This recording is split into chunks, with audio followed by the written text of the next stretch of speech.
الحمدللہ رب العالمین والعاقبۃ للمتقین ولا عدوان الا علی الظالمین والصلاة والسلام علی سید الانبیاء والمرسلین اما بعد۔ باب صفت الصلاۃ ہے، کتاب الصلاۃ سے حدیث ہے۔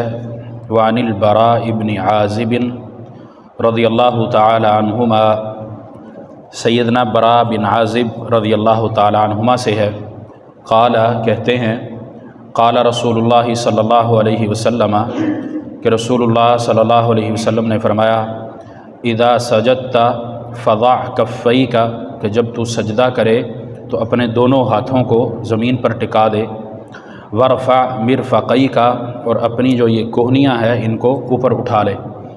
رواہ مسلم، یہ صحیح مسلم کی حدیث ہے۔ رسول اللہ صلی اللہ علیہ وسلم کی حدیث براء بن عازب سے رضی اللہ تعالیٰ عنہ، سجدے کے حوالے سے ہماری بات گزشتہ درس میں بھی چلی تھی، سجدے کا طریقہ، کن آداب پر سجدہ ہونا چاہیے، کس طریقے سے ہونا چاہیے، تو اس سے متعلق بات ہوئی تھی۔ ہاتھوں سے متعلق یہ بات ہے، گزشتہ درس میں بھی یہ بتایا تھا کہ ہاتھ ہم عام طور پر سجدے میں جب رکھتے ہیں تو پورے نہیں رکھتے۔ آج صبح فجر میں بھی یہ سوال ہوا تھا۔ ہاتھوں کی رکھنے کی کیفیت اور ہاتھوں کے رکھنے کا مقام سجدہ کی حالت میں، اس کو سمجھ لیں۔ سجدہ کی حالت میں ہاتھ رکھنے کا جو مقام ہے، یعنی جگہ جو ہے وہ کون سی ہے، وہ نہ تو یہ کندھوں کے پیچھے اس طرح ہے کہ ہم اس طرح ہاتھ رکھیں ہمارے برابر ہوں، اور نہ یہ کان اس کے آگے ہے، نہ اس طرح ہے کہ ہم کانوں کو ہاتھ لگا کے سجدہ کر رہے ہوں۔ یہ تینوں ہی طریقے درست نہیں ہیں۔ ہاتھ اس طرح رکھے ہونے چاہیے کہ ہاتھ اور یہ انگلیاں یہاں سے لے کر یہاں تک یہ کان اور کندھوں کے درمیان ہو، یعنی اس مقام پر ہو، یہ اس کے برابر۔ یہ ہم سر رکھیں تو ہمارے ہاتھ اس کے برابر ہونے چاہیے، نہ پیچھے نہ آگے۔ یہ دونوں ہی طریقے، تینوں طریقے درست نہیں ہیں، ایک چیز۔ دوسری چیز، سجدہ کی حالت میں ہاتھ سیدھے ہونے چاہیے، انگلیاں سیدھی ہونی چاہیے اور ملی ہونی چاہیے۔ یہ طریقہ درست نہیں ہے۔ یا اس جگہ پر ہم اس طرح ہاتھ رکھ لیتے ہیں، یہ درست نہیں، یا اس طرح کر لیتے ہیں، یہ بھی درست نہیں۔ کسی بھی حالت میں اس حالت کے علاوہ کوئی حالت اپنانا سجدے میں درست نہیں ہے، ایک چیز۔ دوسری جو اس حدیث میں ذکر ہوئی، رسول اللہ صلی اللہ علیہ وسلم کے وعدے فرمان سے ہے، کونیوں کے حوالے سے۔ کونیاں پچھلے درس میں نے ذکر کیا تھا کہ کونیوں کا تعلق جسم کے کسی بھی حصے سے نہیں، سجدہ کرنے سے لے کر اٹھنے تک، یعنی کہ نہ سجدہ کرتے ہوئے، نہ سجدے کے اندر، نہ سجدے سے اٹھ کر سہارا لینا، یا سجدے کے اندر کونیاں اپنی اس جگہ پر رکھ لینا، رانوں پر ٹکا لینا، یہ طریقہ کار درست نہیں ہے۔ سجدے کی حالت میں یہ درست نہیں ہے۔ درست کیا ہے کہ کونیاں الگ ہوں۔ با جماعت نماز کے حوالے سے بھی بات پچھلے درس میں ہو چکی ہے۔ تو جب بندہ اکیلا نماز پڑھتا ہے پھر تو اس کو کھول لے کہ بغلوں کی سفیدی نظر آئے، جس طرح پچھلی حدیث میں ہم نے پڑھا ہے، اور امام طبری رحمہ اللہ نے اس میں نبی علیہ الصلوۃ والسلام کے ایک نقطہ بھی ذکر کیا تھا۔ باقی جب آپ باجماعت ہیں تو پھر کونیاں ساتھ ہوں جسم کے، لیکن کسی بھی حصے کے ساتھ لگنی نہیں چاہیے۔ ایک حدیث ملتی ہے، سیدنا ابو ہریرہ رضی اللہ تعالیٰ عنہ سے ہے، ابو داؤد کی روایت ہے کہ نبی علیہ الصلوۃ والسلام سے شکایت کی گئی لمبے سجدے کی تھکاوٹ پر، تو اس میں ہے کہ آپ صلی اللہ علیہ وسلم نے کچھ سستانے کے لیے، اتنا لمبا سجدہ ہمارا تو آج کل ہے ہی نہیں ہے، نہ اجتماعی نہ انفرادی، وہ تو بات ہی الگ۔ تو تھکاوٹ کا مطلب بہت لمبا سجدہ ہوتا تھا۔ اس میں تھکاوٹ کی جب شکایت کی گئی رسول اللہ صلی اللہ علیہ وسلم نے، تو آپ نے کچھ اجازت دی کہ تم اپنی کونیوں سے یہ رانوں کے ساتھ لگا کر سہارا لے لو، سستا لو تھوڑا سا۔ لیکن یہ روایت سنداً درست نہیں ہے، یعنی کہ یہ ضعیف روایت ہے۔ اس سے یہ بات بھی پتہ چلتی ہے کہ جو اس بات کی حجت پکڑتے ہیں یا یہ سہارا لیتے ہیں، نماز میں سستی کی وجہ سے ہو یا کسی اور وجہ سے ہو، تھکاوٹ کی وجہ سے ہو، یہ جائز اور درست طریقہ نہیں ہے۔ نبی علیہ السلام کے وعدے فرمان موجود ہے، تو جب ہم نے سجدہ کرنا ہی ہے تو پھر اس کو ہم پورے خشوع اور خضوع کے ساتھ کریں۔ اسی طرح نیند کا مسئلہ بھی ہے کہ نماز کے اندر جھونکے لگانا، نیند آنا، یہ بھی نماز کے ساتھ اس کا تعلق نہیں ہے۔ آپ کو نیند آ رہی ہے، سو جائے۔ جب دماغ ہی حاضر نہیں ہے تو پھر نماز پڑھنے کا کیا فائدہ ہے؟ یا نماز کے اندر سونا ہے تو پھر نماز کا کیا فائدہ ہے؟ تو اس لیے نماز، اب اس کا مطلب یہ بھی نہیں ہے بندہ کہے میں جی فجر میں تو اٹھ ہی نہیں سکتا اس لیے میں سویا رہا ہوں 11 بجے تک، یہ بھی طریقہ درست نہیں۔ کیوں؟ نماز وقت مقررہ پر ہے، آپ رات کو عشاء کے بعد سو جائیں، یہ وقت مقرر ہے۔ آپ رات کو 3 بجے 2 بجے تک 1 بجے تک گپے ہانکتے رہیں، یہ شریعت کا کوئی مسئلہ نہیں ہے، یہ آپ کا اپنا ذاتی مسئلہ ہے۔ تو اس لیے اپنی تمام ایکٹیویٹی اس طرح کی کریں کہ فجر کی نماز میں اٹھنا چاہیے، اس کے اندر نیند نہ آئے، اٹھ کر آئیں تو نیند نہ آئے، چستگی کے ساتھ آئیں۔ اور اسی وجہ سے رسول اللہ صلی اللہ علیہ وسلم نے وضو کے اندر خاص طور پہ غلو کرنے کا بھی حکم دیا، جب ہم فجر کا خاص طور پہ کرتے ہیں۔ رمضان روزے کی حالت میں تو نہیں، کیونکہ شیطان نے جو گانٹھیں باندھی ہوئی ہوتی ہیں وہ کھلتی ہیں، جب بندہ ناک میں پانی چڑھاتا ہے، زور سے کرتا ہے، وضو کرتا ہے، چستگی آتی ہے، اور وضو جتنا اچھے طریقے سے کیا ہوگا اتنی زیادہ چستگی آئے گی۔ اب یہ ہر کسی پر ہے کہ وہ نماز کے اندر کتنا زیادہ چست ہوتا ہے۔ تو رسول اللہ صلی اللہ علیہ وسلم نے اس چیز سے منع کیا ہے کہ ہاتھوں کی کیفیت سیدھوں کے علاوہ کوئی اور ہو، یا انگلیاں کھلی ہوئی ہوں، یہ منع ہے۔ ہاتھ سیدھے ہونے چاہیے، انگلیاں ملی ہونی چاہیے، اور اس جگہ سے اس جگہ کے درمیان ہاتھ ہونے چاہیے۔ کونیوں کا تعلق نہ جسم کے کسی حصے سے ہے نہ زمین سے ہے، زمین پر بھی نہیں رکھنی، نہ مردوں کے لیے نہ عورتوں کے لیے۔ اس کے اندر آپ صلی اللہ علیہ وسلم نے کوئی تخصیص نہیں کی۔ ہمارے ہاں جو سجدہ کیا جاتا ہے کہ عورتوں کا جی پردہ ہے، تو پردہ سجدے میں ہمیں کیوں یاد آتا ہے، باقی جگہوں پر کیوں نہیں آتا؟ یہ ہم نے ایسے خام خواہ شریعت کو اپنی طرف سے موڑا ہوا ہے۔ کتاب و سنت میں اس طرح کی کوئی تقسیم نہیں ملتی۔ جس مقام پر تقسیم ہے وہ اپنی جگہ ہے۔ جس طرح خواتین کے لیے ٹخنے ڈھام کر رکھنے کا حکم ہے، مردوں کے لیے ٹخنوں سے کپڑا اوپر رکھنے کا حکم ہے، شریعت نے واضح اعلان کیا، لیکن ہم اس کے الٹ کر رہے ہیں۔ اب مردوں کے ٹخنے ڈھکے ہوئے ہیں، عورتوں کے ٹخنے اوپر سے اوپر چلتے جا رہے ہیں۔ بہرحال اللہ المستعان، یہ ہمارا موضوع نہیں ہے۔ بہرحال نبی علیہ الصلوۃ والسلام کی جو حدیث ہے صلو کما رأیتمونی اصلی، اس کے تحت صحابہ نے آپ صلی اللہ علیہ وسلم کی نماز کی ہر حرکت کو ہم تک پہنچایا ہے، کوڈ کیا ہے، اس پر عمل کیا ہے، اور خاص طور پر ہم تو بھول جاتے ہیں، وہ خاص طور پر نماز کے اندر اس بات کا خیال رکھا کرتے تھے کہ آپ علیہ الصلوۃ والسلام کا عمل کیا ہوا کرتا تھا، آپ صلی اللہ علیہ وسلم کی یہاں پر حرکت کیا تھی۔ پچھلے درس میں نے یہ بات کی تھی کہ ایک صحابی ایک جگہ سے گزرا تھا تو کپڑے سمیٹ کر گزرا تھا، وجہ کوئی بھی نہیں تھی، نہ پانی تھا، نہ کانٹے تھے، جھاڑیاں، کچھ بھی نہیں تھا، صرف کیا تھا، رسول اللہ صلی اللہ علیہ وسلم اس مقام سے گزرے تھے تو اسی طرح گزرے تھے۔ یہ سنت کی تکمیل وہ کیا کرتے تھے، تو یہی ہمارے لیے بھی ڈیمانڈ ہے، ہمیں بھی یہی کرنی۔ برا بن عازب رضی اللہ تعالیٰ عنہما، یہ باپ بیٹا دونوں ہی صحابی ہیں، ابو عمارہ ان کی کنیت ہے، اور ان کا جو سلسلہ نسب ہے وہ ہے برا بن عازب بن حارث بن عدی۔ انصار کے قبیلہ اوس کے فرد تھے، اس لیے انصاری اور اوسی کہلائے ہیں۔ غزوہ بدر کے موقع پر کم عمری کی وجہ سے شریک جہاد نہ ہو سکے۔ پہلا مارکہ جس میں انہوں نے شرکت کی وہ احد یا خندق، اس میں بھی مورخین کا اختلاف ہے کہ احد میں شرکت کی یا خندق میں کی۔ بدر میں اگر اجازت نہیں ملی تو غالب گمان یہ ہے کہ احد میں بھی نہیں ملی ہوگی، کیونکہ وہ بدر کے اگلے سال ہی تو احد تھی، اس کے بعد خندق کی، تو خندق میں پھر اجازت ملی ہوگی، یہ زیادہ راجع بات معلوم ہوتی ہے۔ کوفہ میں 72 ہجری میں ان کا انتقال ہوا۔ باقی جنگ جمل، صفین، یہ ساری نہروان، اس میں سیدنا علی رضی اللہ تعالیٰ عنہ کے ساتھیوں میں سے تھے۔ اگلی حدیث ہے وعن وائل بن حجر رضی اللہ تعالیٰ عنہ، سیدنا وائل بن حجر رضی اللہ تعالیٰ عنہ سے روایت ہے، ان نبی صلی اللہ علیہ وسلم کان اذا رکع فرج بین اصابعہ، جب آپ علیہ الصلوۃ والسلام رکوع کرتے یا رکوع میں ہوتے تو آپ کی انگلیوں میں خلال ہوتا، آپ کی انگلیاں کھلی ہوئی ہوتی، فرجا۔ وَإِذَا سَجَدَ ضَمَّ أَصَابِعَهُ، اور جب سجدہ کرتے تو آپ کی انگلیاں ملی ہوئی ہوتی۔ رواہ الحاکم، یہ امام حاکم رحمہ اللہ نے اس حدیث کو روایت کیا ہے۔ اگرچہ سند کے اعتبار سے اس میں کلام موجود ہے، جس طرح کچھ علماء نے اس پر بات کی ہے، اور خاص طور پہ اس میں جو تدلیس کے حوالے سے بھی آنا کی روایت پر انہوں نے بات کی ہے، لیکن دیگر احادیث سے اس کے شواہد ملتے ہیں، اس کے حق میں شواہد ملتے ہیں۔ رکوع کا طریقہ جو احادیث سے بیان ہوا تھا، ہم نے بتایا تھا، اس میں گھٹنا پکڑنے کا ذکر تھا، اور گھٹنا پکڑتے ہوئے انگلیوں کا یہ طریقہ، یہ کھلا ہونا چاہیے۔ ہم گھٹنے پر ہاتھ رکھ دیتے ہیں یا اوپر رکھ دیتے ہیں یا نیچے کر لیتے ہیں، یہ طریقہ کسی بھی صورت میں درست نہیں۔ گھٹنے کو پکڑا ہونا چاہیے، یہ ہم جو کہتے ہیں نا، اس کو کیا چپنی کہتے ہیں، یا اس کے اوپر کی یہ جو ہوتی، اس کو پکڑے ہونا چاہیے، گرفت ہونی چاہیے، ہاتھ رکھا ہوا نہیں ہونی چاہیے، گرفت ہونی چاہیے، اور بازو سیدھے ہوں اور کمر بھی سیدھی ہو۔ یہ طریقہ رکوع کا ہے، اگرچہ گزر چکا ہے لیکن دہرا رہا ہوں میں۔ تو رکوع کے اندر انگلیوں کی کیفیت رسول اللہ صلی اللہ علیہ وسلم کی یہ والی ہے۔ سجدے کے اندر میں نے بتائی، یہ حدیث وہی اس کی تاکید کرتی ہے، اور ہم اس کا اگر الٹ کریں تو یہ سنت کی خلاف ورزی ہے۔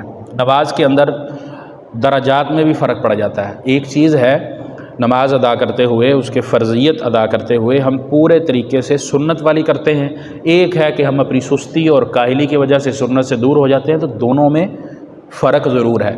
نماز باطل نہیں ہوتی، نماز خراب نہیں ہوتی، یہ ایک الگ مسئلہ ہے، لیکن درجات کے اندر فرق آ جاتا ہے۔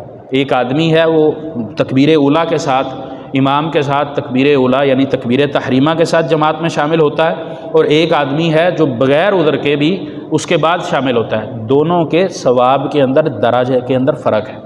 تو اس بات کو ہمیں سمجھنا چاہیے، اس لیے تکبیر اولیٰ کی ہی تو ہمیں کوشش کرنی چاہیے۔ اور تکبیر اولیٰ کے ساتھ 40 نمازیں پڑھنے کا جو حکم ہے وہ فضیلت الگ ہے، ہم نے اس کو مسجد نبوی کے ساتھ جوڑ دیا کہ 40 نمازیں مسجد نبوی میں پڑھو، عمرہ ہوگا، پھر عمرہ قبول ہوگا۔ یہ کوئی تعلق نہیں، کسی بھی مسجد میں، قرۂ ارض کی کسی بھی مسجد میں 40 نمازیں با جماعت تکبیر اولیٰ کے ساتھ پڑھنے پر یہ فضیلت ہے۔ تو مسجد نبوی کے ساتھ اس کا تعلق نہیں ہے، ہم نے شریعت کو کدھر سے کدھر موڑ دیا۔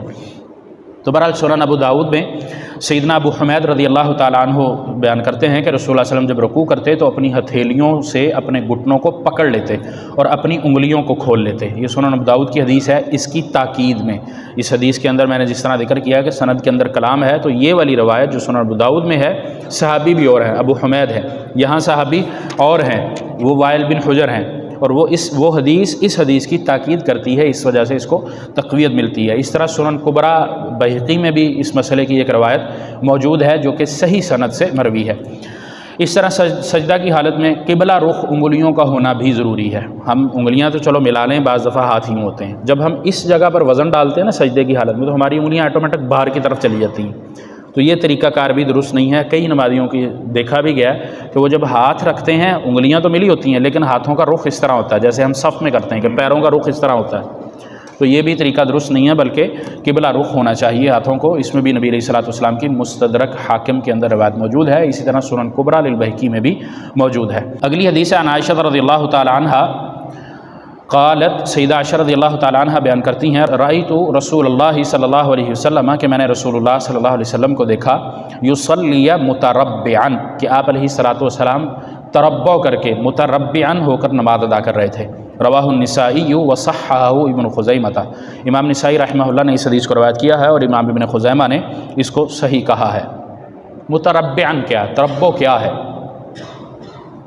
یہ تربع ہے، پاؤں کا یہ والا حصہ آپ کے اس حصے پر لگے اور اس کا اس حصے پر لگے، جس کو ہم آلتی پالتی بھی کہتے ہیں، یہ طریقہ، یہ متربع ہے، تربع ہے۔ آپ علیہ الصلوۃ والسلام جب نماز تھکاوٹ کی وجہ سے، بیماری کی وجہ سے پڑھتے تو اس طرح پڑھا کرتے تھے، یہ طریقہ ہوتا اور آپ کے ہاتھ اس جگہ پر ہوتے۔ اس میں ایک اور بھی غلطی ہے کہ ہم جب بیٹھ کر نماز پڑھتے ہیں تو ہم رکوع کرتے ہوئے اور سجدہ کرتے ہوئے اپنے ہاتھوں کو آگے نکال لیتے ہیں، وہ کرسی پر ہوں یا نیچے ہو، یہ طریقہ کار درست نہیں ہے۔ اس حدیث سے جو بات ثابت ہوتی ہے وہ یہی ہے کہ آپ علیہ الصلوۃ والسلام کے ہاتھ اس مقام پر ہوتے تھے، اگرچہ اس حدیث میں کلام ہے، لیکن نبی علیہ الصلوۃ والسلام کی جو دوسری حدیث ہے جس میں گھوڑے سے گرنے کا ذکر ہے کہ آپ علیہ الصلوۃ والسلام ایک دفعہ گھوڑے سے گر گئے تھے، چوٹ کی وجہ سے، عذر کی وجہ سے آپ صلی اللہ علیہ وسلم نے بیٹھ کر نماز پڑھی تھی، تو اس وقت یہی کیفیت اپنائی تھی۔ وہ گھوڑے والی حدیث اس حدیث پر دلیل بنتی ہے، طاقت دیتی ہے، اس وجہ سے جب ہم بیٹھ کر نماز پڑھیں، کسی عذر کی وجہ سے، بیماری ہے یا کمزوری ہے یا کوئی چوٹ ہے، کوئی بھی ہے، تو یہ طریقہ اپنانا چاہیے، متربعاً ہو کر نماز پڑھنی چاہیے۔ اس میں ایک اور مسئلہ بھی ہے، ہمارے ہاں مساجد کے اندر اب کرسیوں کا بہت اضافہ ہو گیا ہے، کرسیوں کا وجود نہیں ہوا کرتا تھا مساجد میں، اور یہ طریقہ کار ہم نے سہل پسندی سے اختیار کیا، یعنی کہ آسانی کو ہم نے اپنا لیا، اور آسانی بھی وہ جو شریعت نے دی وہ نہیں، بلکہ بہت زیادہ آسانی میں ہم نکل گئے۔ کوشش یہ کرنی چاہیے، کوئی مسئلہ ہے تو زمین کا تعلق بندے سے رہے، نماز زمین پر ہی پڑھیں، کوئی نہیں بیٹھ سکتا، یا اس طرح کا مسئلہ ہے، بعض مریض اس طرح کے ہوتے ہیں کہ زمین پر بیٹھ تو جاتے لیکن اٹھ نہیں سکتے، وہ اس وجہ سے کرسی کا استعمال کرتے ہیں۔ کوئی نمازی ان کو اٹھا دے گا، کوئی ہاتھ پکڑ دے گا، کوئی طریقہ کار، لیکن اجر کو وہ زیادہ پا لیں گے۔ تو اس لیے کرسیاں کم سے کم ہونی چاہیے، یا کوئی ایسا مریض جو سجدے میں اپنی گھٹنے نہیں نیچے لگا سکتا، ویسے اس میں تو گھٹنے نہیں لگتے، یا کمر کا کسی کو مسئلہ ہے، المہم کوئی ایسا مریض جو حت الامکان کوشش کے باوجود زمین پر نہیں بیٹھ سکتا، اس کے لیے تو عذر ہے، لا یکلف اللہ نفسا الا وسعہا، میں کون ہوتا ہوں۔ لیکن جس کے پاس اس طرح کا عذر نہیں ہے، وہ زمین پر بیٹھ سکتا ہے، تو اس کو اس طرح بیٹھنا چاہیے کہ وہ تربع اختیار کرے۔ ہاں اس میں یہ احتیاط کر لینی چاہیے کہ ہم صف کے ایک طرف ہو جائیں، اور یہ یہاں اس مسجد میں بھی دیکھنے میں آیا ہے کہ اگر نماز شروع ہوتے نمازی موجود ہیں، یہ میں نے اتوار کے دن کافی اتواریں دیکھا ہے، نمازی موجود ہیں تو پھر بھی کرسی ایک ادھر لگی ہوئی ہے، پھر ایک ادھر لگی، پھر تھوڑے فاصلے پہ ایک ادھر لگی ہوئی ہے، تو اس کا طریقہ یہ ہے کہ جب نمازی موجود ہیں تو ہم صف کو متصل رکھیں، کرسی رکھنے سے صف ٹوٹ جاتی ہے، اس کو متصل رکھیں، نمازی کے ساتھ کھڑا ہونے والا نمازی رہے، کرسی والا سائڈ پر ہو جائے یا بیٹھنے والا سائڈ پر ہو جائے، یا اس طرح جس کے ساتھ بچہ ہے چھوٹا ہے، ایسا بچہ جو صف نہیں بنا سکتا وہ بھی سائڈ پر ہو جائے، یہ بہتر اور مناسب طریقہ ہے صف کو متصل رکھنے کا، جوڑنے کا۔ اور دوسری کیفیت کہ نمازی ہی کوئی نہیں ہے، اب ظاہری سی بات ہے تکبیر اولیٰ تو ضائع نہیں کرنی، تکبیر اولیٰ کے ساتھ تو اس کو مل رہا ہے، تو پھر اس کے لیے عذر ہے کہ کوئی نمازی ہی نہیں ہے، تو پھر جہاں اس کو جگہ ملتی ہے وہ اپنی تکبیر اولیٰ کو ضائع نہ کرے کہ پیچھے سے بندہ آ رہا ہے میں اس کو دیکھ لوں، اچھا پھر میں کرسی رکھ لوں، یہ طریقہ کار بھی درست نہیں ہے۔ اس طرح وہ اپنی تکبیر اولیٰ سے محروم ہو جاتا ہے، اس اجر سے محروم ہو جاتا ہے جس کا وہ مستحق ہے کہ مسجد میں وہ پہلے سے موجود ہے۔ تو اس لیے اس بات کا بھی خیال رکھنا چاہیے کہ جب ہم نماز کسی عذر کی وجہ سے نہ پڑھ سکیں کھڑے ہو کر، تو پھر ہمیں زمین پر ہی اسی انداز میں بیٹھنا چاہیے، اور طریقہ کار اس میں رکوع اور سجدے کا دیکھ لیں، یہی ہے کہ آپ صلی اللہ علیہ وسلم کے گھٹنوں پر ہاتھ ہوا کرتے تھے، تو رکوع آپ صلی اللہ علیہ وسلم اس طرح اشارے سے کیا کرتے تھے، پھر آپ صلی اللہ علیہ وسلم سیدھے ہو جاتے تھے، اور سجدہ اتنا ہوتا تھا، ہاتھ یہیں ہوتے تھے، سجدہ اتنا ہوتا تھا۔ ہمارے ہاں بات بیٹھنے والے اس طرح کرتے ہیں کہ رکوع اس طرح کرتے ہیں اور سجدے میں نیچے گرنے والے ہو جاتے ہیں، پھر رکوع اور سجدہ تو اب اشارے سے کرنا ہے، اور اس میں دوسرا آپشن یہ ہے کہ آپ کھڑے ہو کر نہیں پڑھ سکتے، لیکن سجدہ آپ کر سکتے ہیں، تو اپنی اس کیفیت کو آپ بدل سکتے ہیں، یعنی کہ رکوع آپ نے اس طرح کر لیا، سجدے میں جاتے ہوئے آپ سجدہ پورا کر لیں، آپ کے گھٹنے سیدھے ہو جائیں گے، دوبارہ جب آپ اٹھیں گے پھر آپ اس طرح بیٹھ جائیں۔ تو اس لیے ان چیزوں کو ہمیں اختیار کرنا چاہیے، ان کا ہمیں خیال کرنا چاہیے۔ باقی صحیح ابن خزیمہ میں بھی ایک حدیث موجود ہے، اس کی سند بھی درست ہے، تو آپ علیہ الصلوۃ والسلام کی بیماری کی حالت کی وہ گھوڑے والی جو روایت ہے وہ میں نے بیان کر دی ہے۔ باقی یہ تربو کی زیادہ جو تقسیم ہے، اس کی زیادہ جو کیفیت ہے، یہ سبل السلام کتاب میں بھی آپ دیکھ سکتے ہیں۔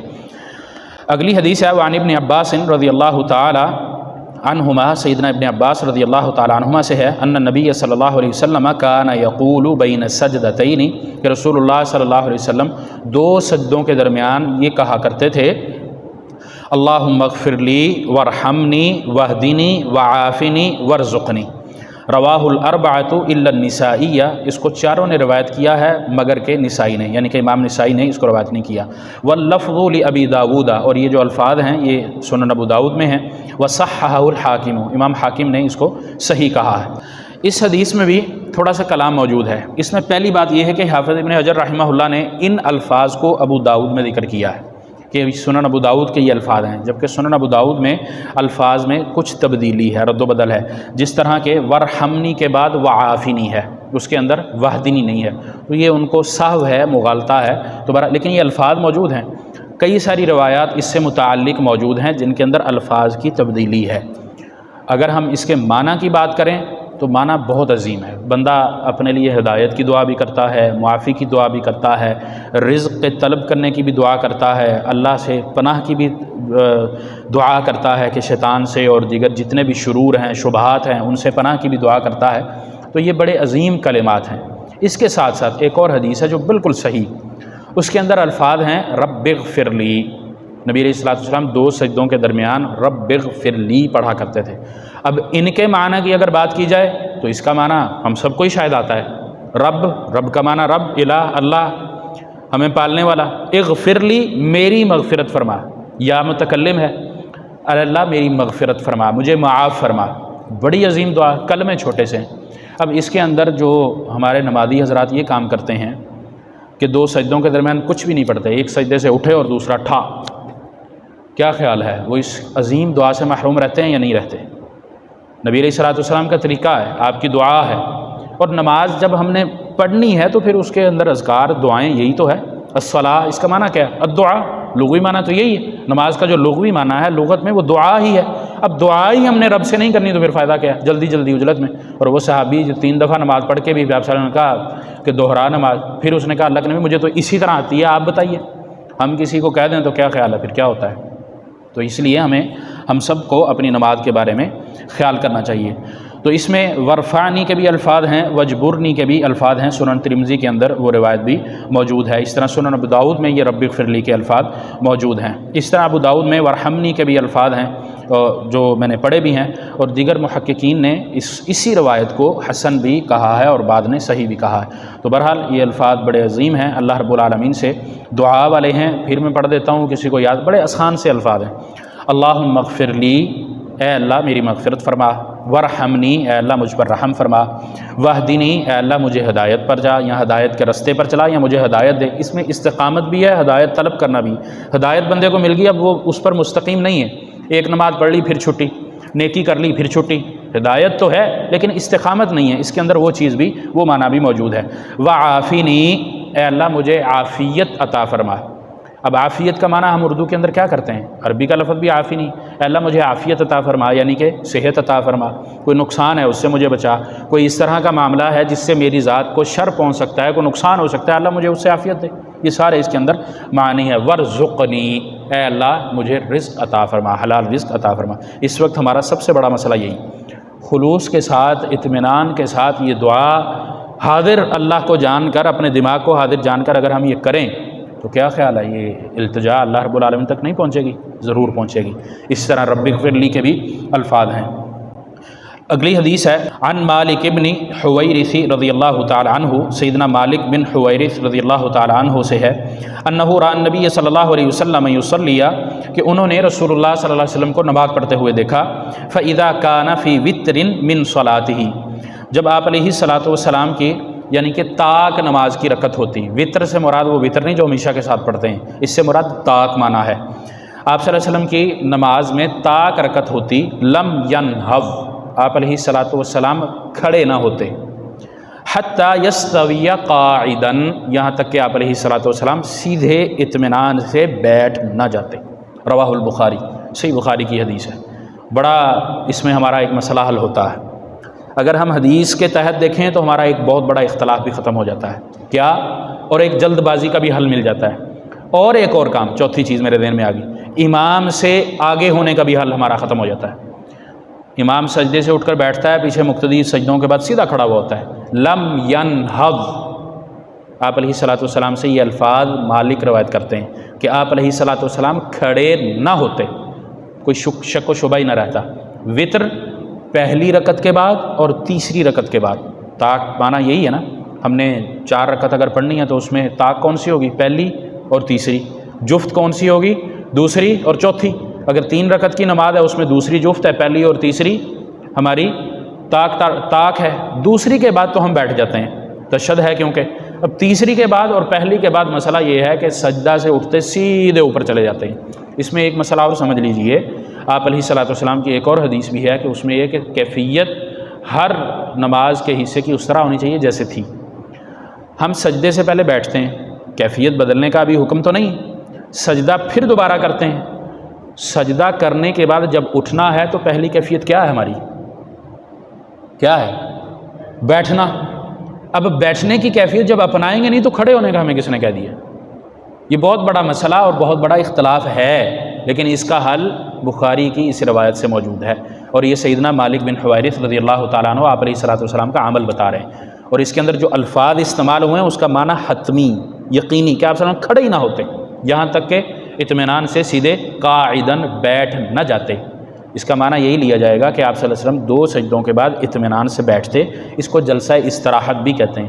اطمینان سے بیٹھتے، بیٹھ کر پھر آپ کھڑے ہوتے دوسری رکعت کے لیے اور چوتھی رکعت کے لیے، یعنی کہ پہلی رکعت اور تیسری رکعت کے بعد آپ علیہ الصلوۃ والسلام بیٹھا کرتے تھے۔ اس میں تھوڑا سا اختلاف ہے، وہ بھی میں ذکر کر دیتا ہوں۔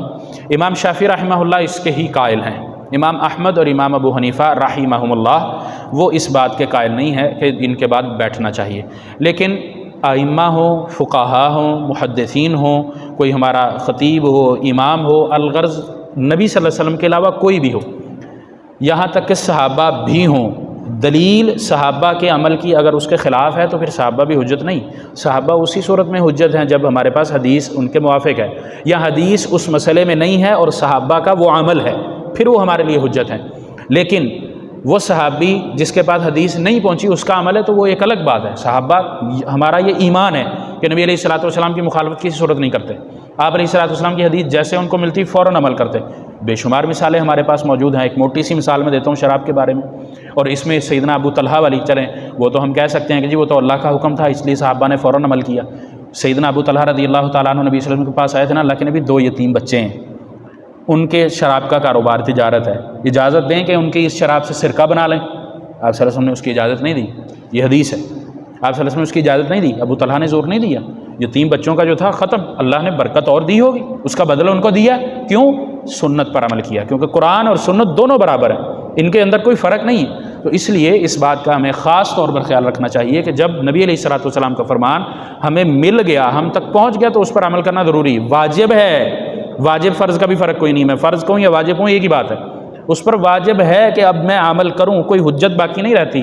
اور اسی طرح جو سیکھنا ہی نہیں چاہتا اس پر بھی حجت باقی نہیں رہتی کہ جو چیز اس کو پابند کی گئی ہے اس کی طرف وہ آتا نہیں ہے، باقی ساری مشغلیں، ساری مصروفیات اس کی چل رہی ہیں۔